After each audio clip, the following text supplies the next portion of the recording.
My name is Henk Torbal, working at the Consumentenbond. One of my roles is lead link for our customer value circle. Hi, my name is Niels, also working for the Consumentenbond as lead link, way of working, and responsible for our self-organization and the holacracy processes.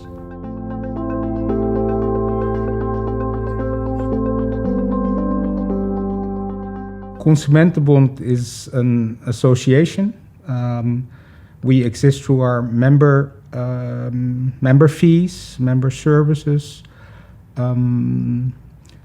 We say our purpose is to have every Dutch consumer, every consumer in the Netherlands, have the ability to make the right choices based on, for instance, our comparison tools, as well as receive what they're entitled to. So, for instance, regarding legal subjects or financial subjects, etc. As for my role or my roles actually within the company, one of my roles is lead link for the customer value team, which consists of several subject matter experts, for instance, marketing, data intelligence, customer journey mapping, and quantitative and qualitative research.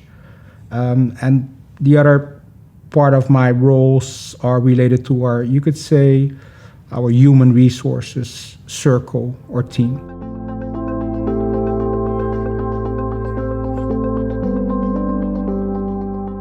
I think our company is quite unique because I think our purpose hasn't really changed the last couple of years. I discussed it also with Henk. Our purpose is quite clear also for the employees, but I think the frustrating thing was that we had a hard time to really empower our purpose, and that's the reason we chose to use a different way of working, holacracy, to really empower our purpose and make sure that we take the right actions or do the right things to have more impact for the consumers. So the purpose hasn't really changed, but the impact that we made on the purpose has changed by the way of working. Yes, and I also believe that our purpose combined with the way we work, because the principles that we work with are holacracy based, which is really purpose driven. So everything is derived from our main purpose, our raison d'être, our mission, however you might call it. So basically everyone within the company, combined with the holacracy principles, is working according to this purpose.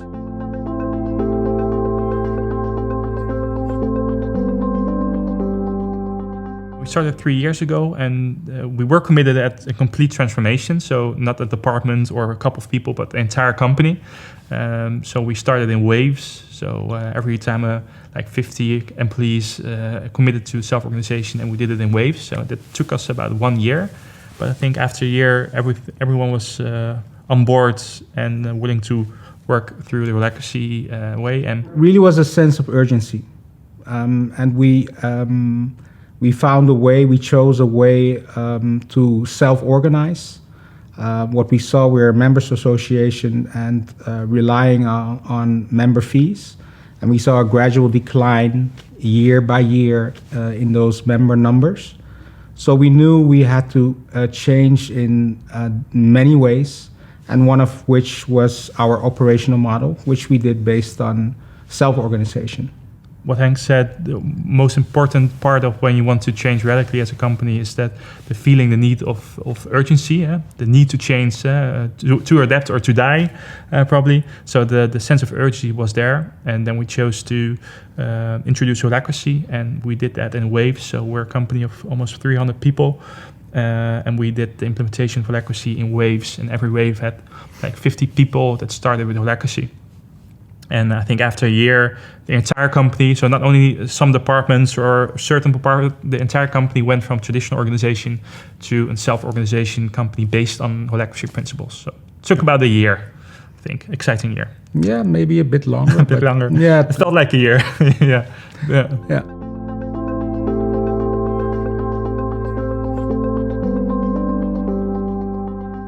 As a company, we chose a self-organization model based on holacracy principles that really puts emphasis on not delegating authority to to people in the company, but really giving them power. So the distribution of power, that's really giving the power to make their own choices.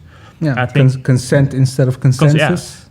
And I think it's a radical shift in the trust you have for your employees, like saying, I trust your skill set, I trust your autonomy, I trust you that you make the best informed decision based on your own skill set. I think that's the most important thing of our framework, putting trust in the people with the most knowledge. I think another thing is that we have we speak in terms of guilds versus proposition teams. So if Niels speaks about the craftsmanship and the trust and the expertise, the subject matter experts that are in the different guilds, in the past we used to say we always work together, we're collaborating. But in reality, what you saw was silos, different departments saying they're working together, but not really working together. And the way we work, so based on our governance structure, this really gives rocket fuel to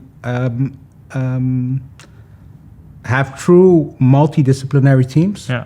So the people from the guild, so the subject matter experts, they do their work or a large part of their work within the proposition teams, which are the basically the value propositions that we have in the Dutch market. And those teams are revenue responsible. So that's basically how we successfully are operating in the Dutch consumer market. Yeah, and giving like multidisciplinary teams, if you give them an autonomy and the freedom and trust, and you combine that with the shared purpose, they know really where to go. That's like Henk said, that's a rocket fuel. You need the best combination, the best mixture for fuel for your rocket. Yeah. And it's real collaboration. Yeah. Not just on paper, but you have a combined purpose actually, and everyone works for that purpose. Yeah.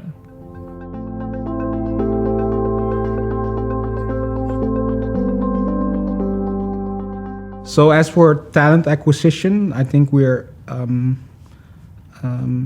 pretty innovative in the way we work. So as for recruitment purposes, when we speak to potential new colleagues, they're all in. I mean, they just want to know, okay, when do I start? Because of this autonomy, because of the trust that we emphasize. It's not all a success story, I think. I think something that we still have to do better is promote our employer brand more. So when I speak to people, they're, like I said, they're okay, where do you want me to sign? But I think we need to do more promotion. But once they're in, there's lots of satisfaction. We talked to a lot of new colleagues after 3 or 4 months. You had some vision about working here, and you're working here for 3-4 months now. What is your experience? And the pattern that we see is that, especially for recruitment purposes, if you say, we trust your skill set, if you have ambition and you want to try different roles and to develop yourself as a person, we're the place to be, because you have your own responsibility for your own role. But if you want to develop yourself in different areas, you have every freedom to do that. But it's your own responsibility to manage all those roles. And we see, especially with the young professionals and people coming straight out of college, they want to develop them in broader sense, that they're quite keen on our way of working, because it's like an all-you-can-eat buffet of potential roles you can choose from. But it's your responsibility to keep a good balance in your role. So I think it has helped us with our employee branding, but like Henk said, employee satisfaction is impressive, I think. But telling the story about how great it is to work at our company, that's maybe we're a bit too modest. Yeah, I think we're too modest. Yeah, so come work at the Consumentenbond. We're a great company.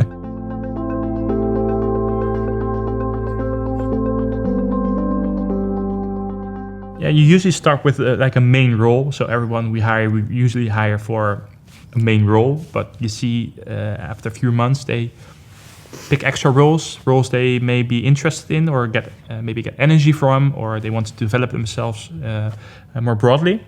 So usually they just come in with one role, because that's a role we need people to hire for. But we trust them to make the best choices in which roles they also want to take in the company. And balance that. So the possibilities are on paper endless, but you also always have to put focus on which roles has the most value for the company and also customer. And for the customer. And we see a lot of employees balance roles that maybe they give they get a lot of energy from.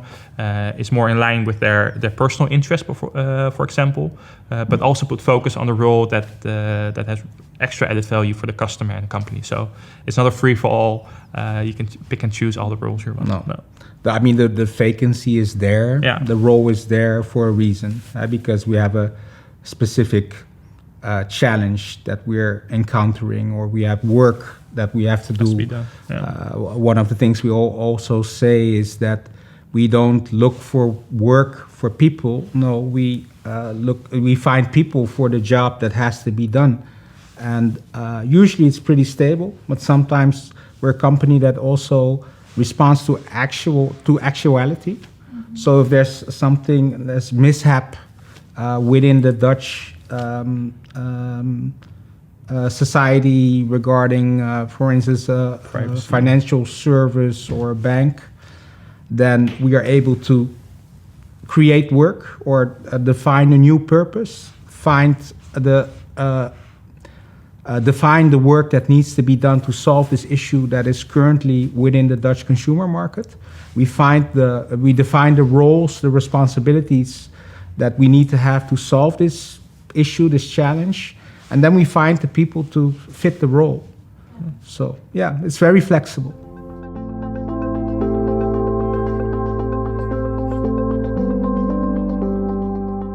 I think that's a great question. It's still something. It's still territory that we're fresh in.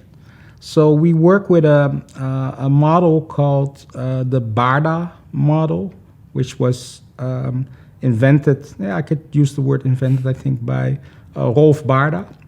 And the model doesn't look at your function. It looks at what type of behavior do you have with the challenge that is in front of you.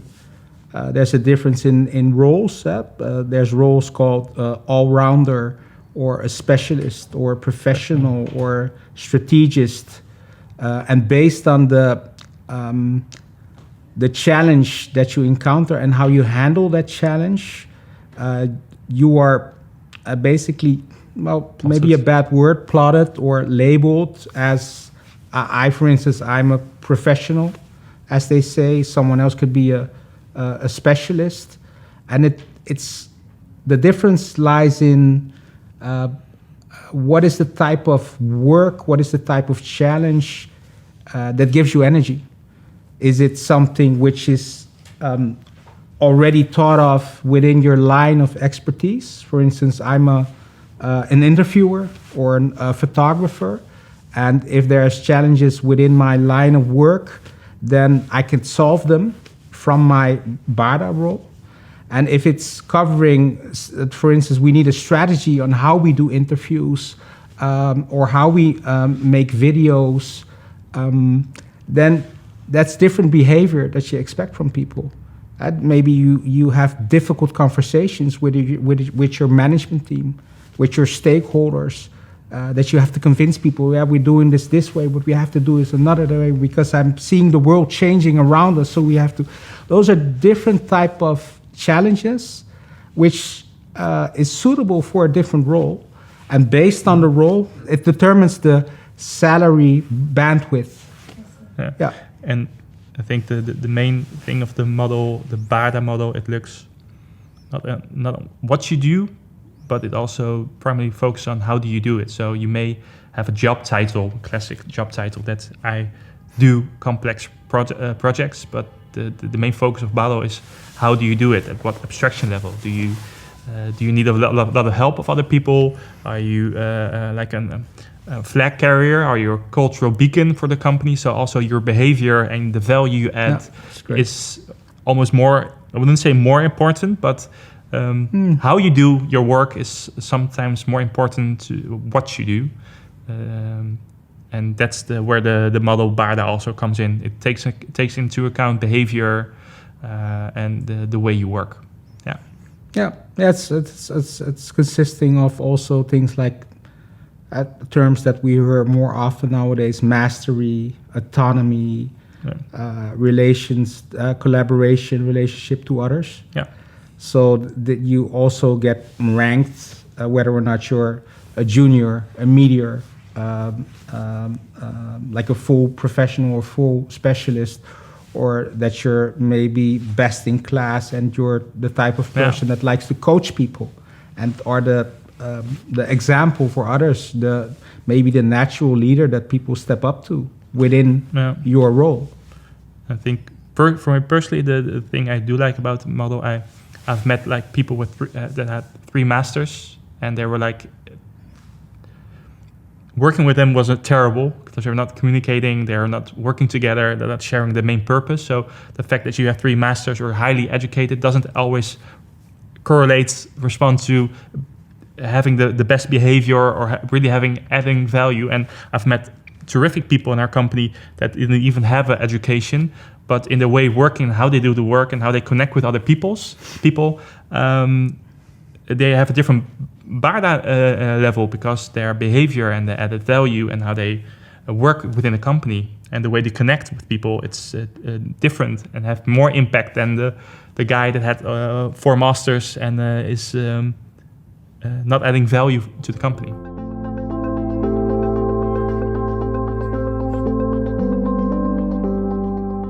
I think one of the key things that was important for our success in self-organization is basically the full buy-in of our leadership team. So call it our board of directors. They were one of the first teams that actually changed into a circle and had to think of other roles. If you're planning to step on to this journey of self-organization, if you do sociocratic or holacracy or a different model, be a leader by example. This is something you hear a lot, but be an example, practice what you preach. Also trust your employees, because these models come with giving authority to the people in your company. So please feel comfortable, trust your employees by giving away your authority. And I've spoken to many leaders or people that did this transition, and at a certain moment it feels fine to give away the power to the people that probably have more knowledge about the subject than you have as leader. So empower your people, be an example, and just start doing. I think. Don't overthink, just start. Start doing, yeah.